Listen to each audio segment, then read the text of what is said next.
disiapkan kelasnya untuk memulai pelajaran hari ini. Sebelum mulai kelas, nanti kita berdoa. Berdoa dimulai. Berdoa. Berdoa. Berdoa selesai. Oke. Hari ini karena pertemuan pertama kita di kelas ini, ada pepatah yang mengatakan tak kenal maka Tak sayang. kenalan. Nah, jadi perkenalkan, saya Salsabila Adesti. Saya akan mengajar di kelas kalian untuk mata pelajaran elektronika dasar untuk 1 semester ke depan.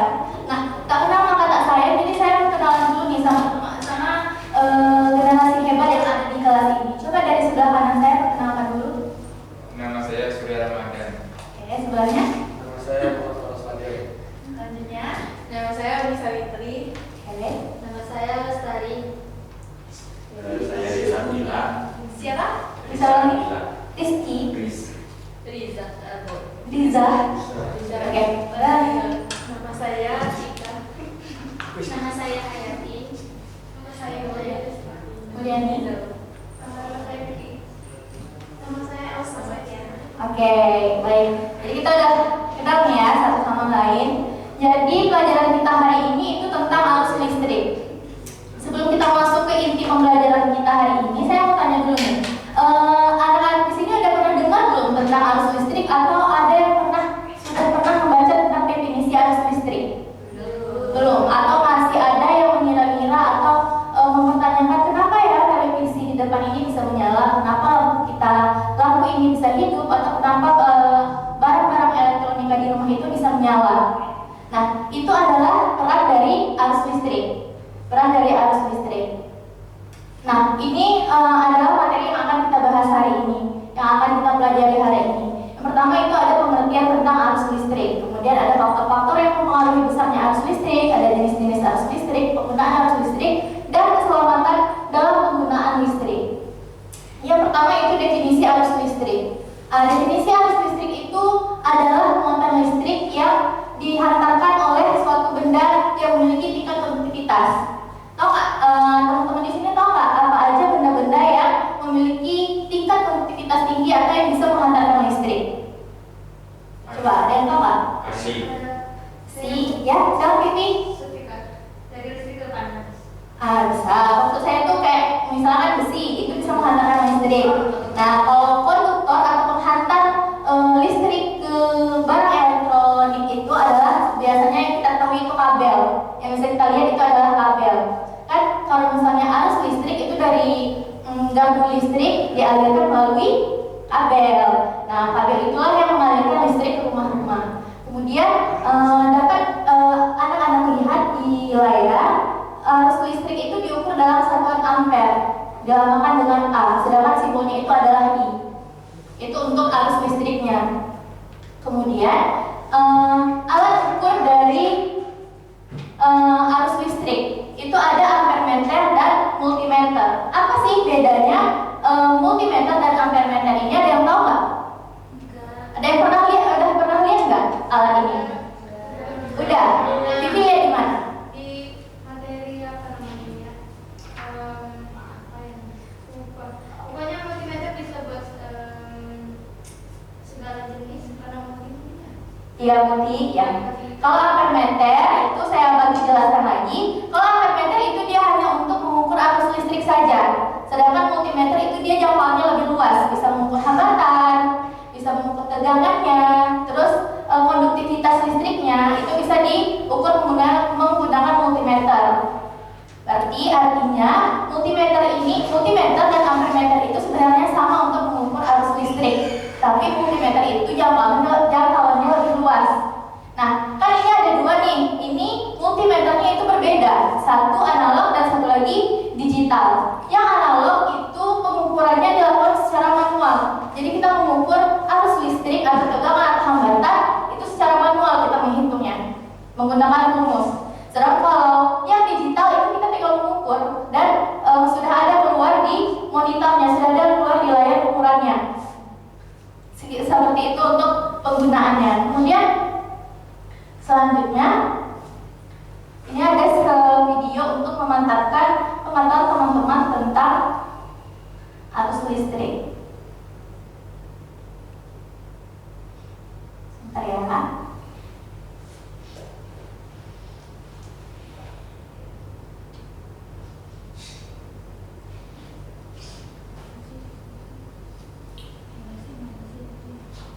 Kayaknya ada kendala jaringan, nanti mungkin videonya saya bisa share di grup kelas aja atau grup mata pelajaran. Kemudian yang selanjutnya ini adalah faktor-faktor yang dapat mempengaruhi arus listrik. Yang pertama itu adalah beda potensial. Nah, itu disebut tegangan. Kemudian yang kedua ada hambatan, yang ketiga adalah jenis muatan.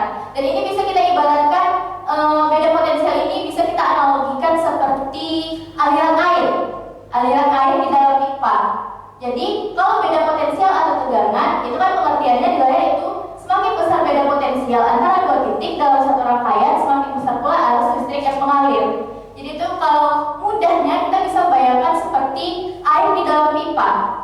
Kalau misalnya pipa itu dia hanya diletakkan di tempat yang datar, itu alirannya akan tidak secepat kalau titiknya berbeda.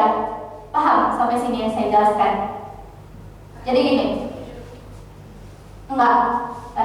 Jadi dia gini, kalau misalnya pipa itu diletakkan di datar ya, diletakkan di dalam tempat yang datar, maka air yang mengalir itu lambat, seperti itu.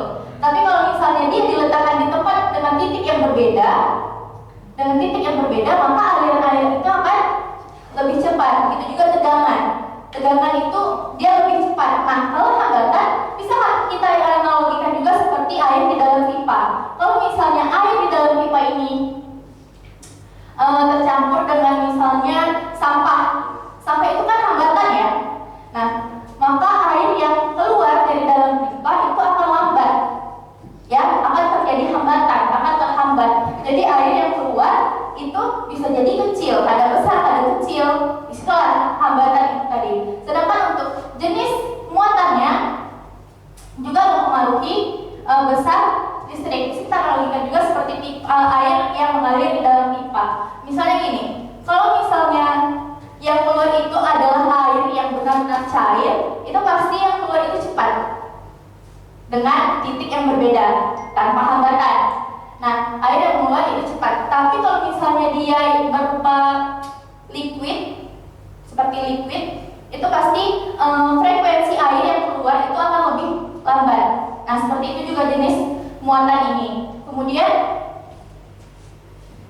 selanjutnya adalah jenis-jenis arus listrik. Tapi sebelum kita masuk ke materi selanjutnya, dari yang sebelumnya sudah saya jelaskan, ada yang ingin ditanyakan tidak?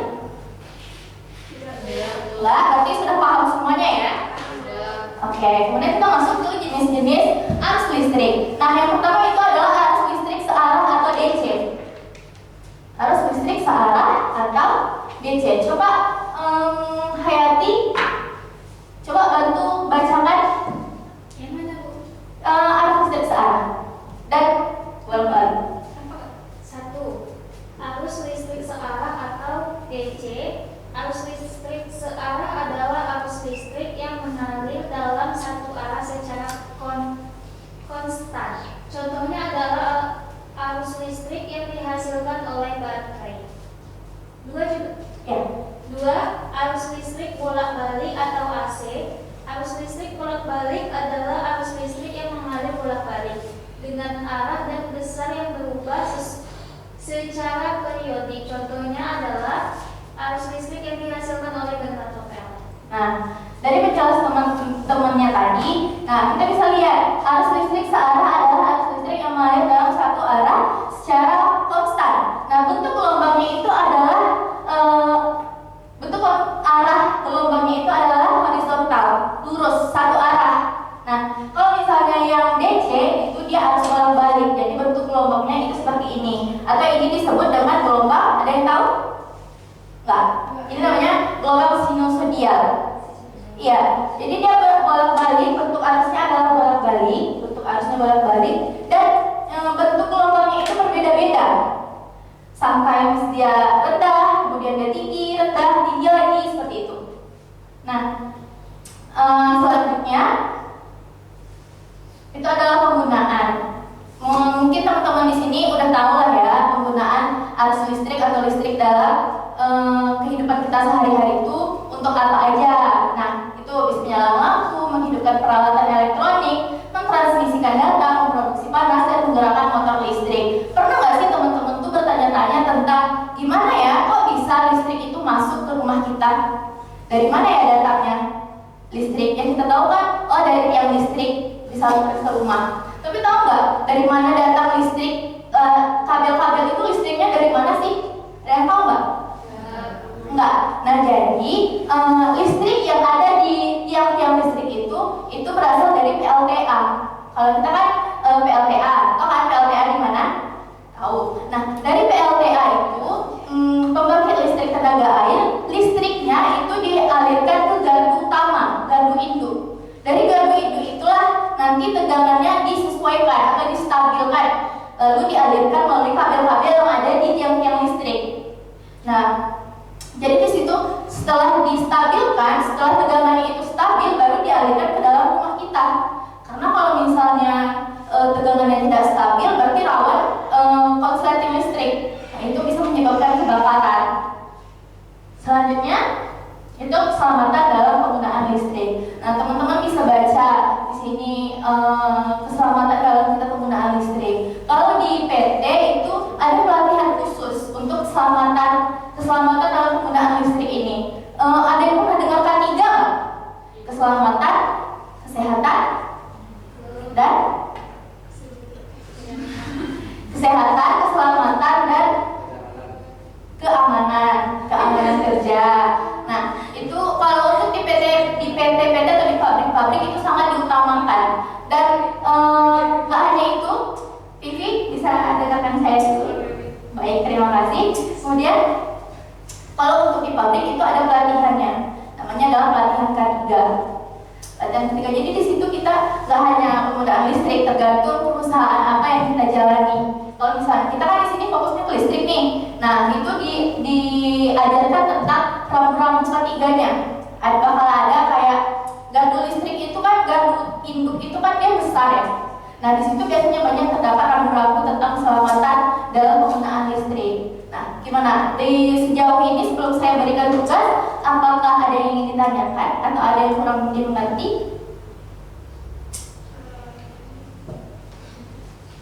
Ada? Kalau nggak ada berarti semuanya udah mengerti. Jadi saya ingin memberikan tugas karena di dalam arus listrik ini teman-teman ada yang namanya hukum Ohm dan hukum Kirchhoff. Nah teman-teman, untuk tugasnya saya bagi per kelompok supaya mudah. Kita bagi perbagian ini aja, di sini kelompok 1 dan di sini kelompok 2. Oke? Untuk ada yang bawa buku? Pasti dong, sekolah bawa buku. Ada yang bawa kertas nggak? Ada nggak? Nggak ada. Nah, di dalam saya kasih. Saya nggak bawa buku. Nih. Kemudian kelompok.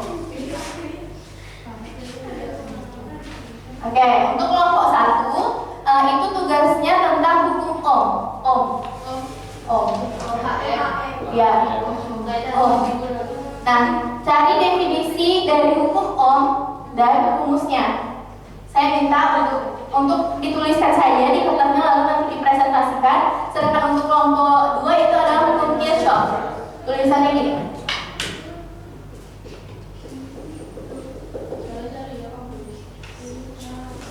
Nah, tugasnya sama, cari definisi dan rumusnya nanti akan dipresentasikan di depan. Saya berikan waktu masing-masing 5 menit. Oke? Oke. Boleh dikerjakan sekarang.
Untuk tambahannya itu boleh ditambah untuk penerapan hukumnya itu ada di mana aja. Ya, hukum Ohm penerapannya di mana, hukum Kirchhoff itu penerapannya ada di mana.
Udah ada yang selesai?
Satu menit lagi ya.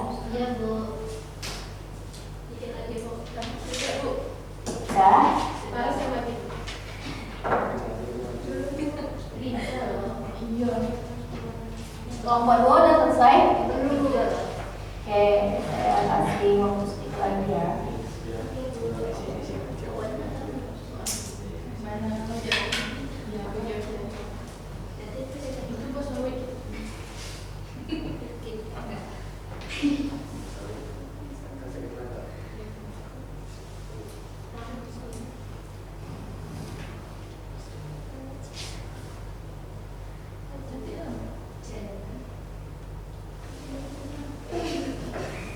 Oke, waktunya udah habis ya. Ya, Bu. Kelompok mana yang mau maju duluan? Kami. Kelompok 1 boleh. Siapa perwakilannya yang akan mempresentasikan? Abang Ojen. Siapa namanya tadi? Surya. Oke, silakan.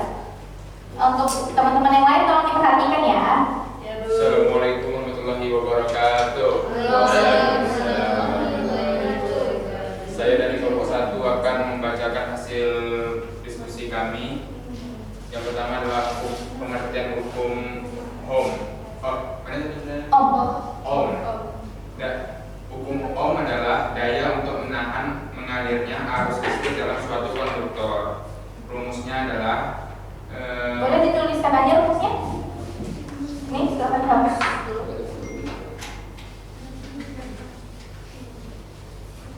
Nah, yang lain simak ya. Iya, Bu.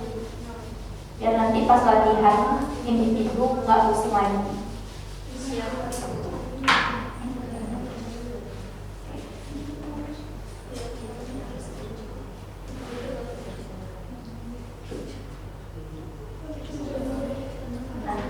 Udah, itu aja.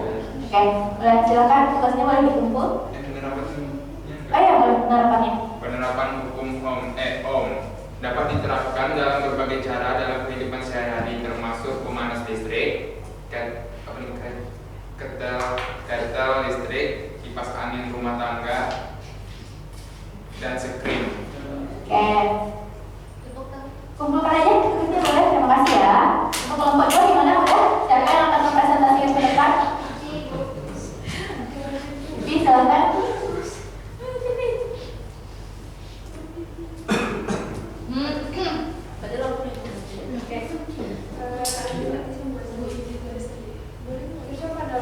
Boleh. Ya, Vivi silakan. Kirchhoff adalah nama yang merujuk kepada dua hukum dasar dalam teori rangkaian listrik, yaitu hukum Kirchhoff pertama, hukum arus Kirchhoff, dan hukum kedua yaitu hukum tegangan Kirchhoff. Hukum-hukum ini dinamai dari fisikawan Jerman Gustav Kirchhoff yang mengembangkannya pada abad ke-19. Hukum Kirchhoff digunakan untuk menganalisis arus dan tegangan dalam rangkaian listrik yang kompleks. Jadi ada dua rumus Kirchhoff yang Boleh dituliskan? Oke.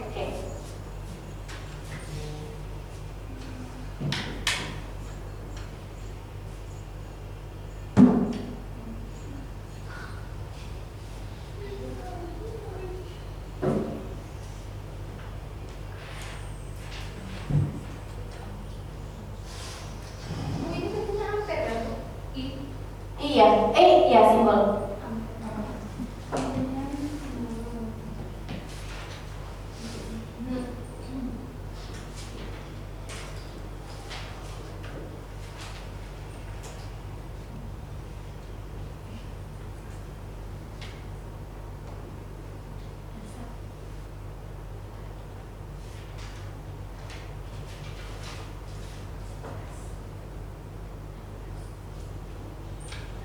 Ini bacanya tuh V itu volt. Ya, terus aja nanti saya jelasin. Iya. Oke. Yang pertama adalah hukum arus yang rumusnya adalah sigma. Kemudian ini ampere sama dengan 0. Kemudian yang kedua adalah hukum tegangan sigma volt sama dengan 0. Nah, penerapannya Penerapan itu digunakan di lampu. saja. Ya. Oke, boleh. Tugasnya silakan dikumpulkan. Oke, terima kasih ya, Vivi. Kemudian selanjutnya untuk tadi pada saat pembahasan alat ukur atau ampermeter dan multimeter, itu mungkin ada sedikit materi yang tertinggal, yaitu satuan apa aja yang diukur dari alat ukur ini. Kalau ampere itu dia mengukur satuannya itu adalah ampere. Ini rumusnya ya kan, yang mau dicatat. Kemudian untuk ampermeter itu ukuran satuan yang diukurnya adalah yang pertama ampere dilambangkan dengan A. Kemudian yang kedua itu adalah miliampere dilambangkan dengan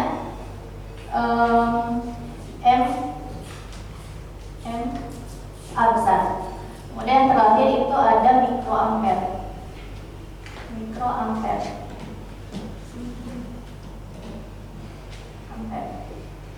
Kemudian yang selanjutnya itu adalah tadi multimeter, karena dia cakupannya lebih luas. Jadi mikrometer itu mengukur satu arus listrik atau ampere. Kemudian yang kedua adalah volt atau V. Kemudian yang ketiga adalah ohm.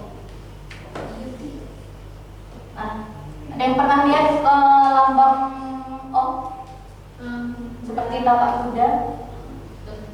Nah, itu adalah dibaca dengan ohm. Kalau ini tadi adalah sigma.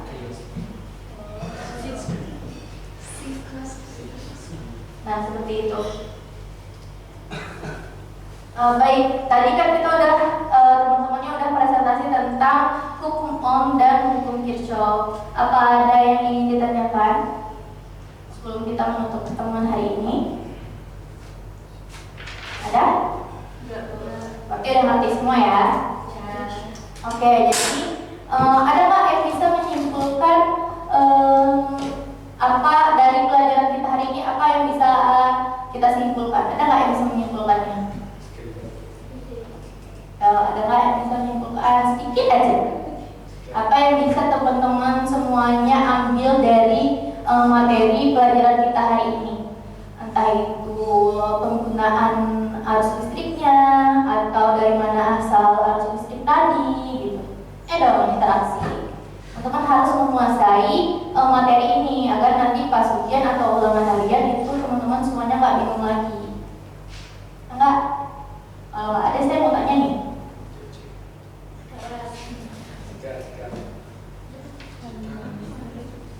Yuk, saya aja yang tanya kali ya. Ya, oke. Tadi abang yang di belakang siapa nih? Riza ya? Riza. Oke, Riza.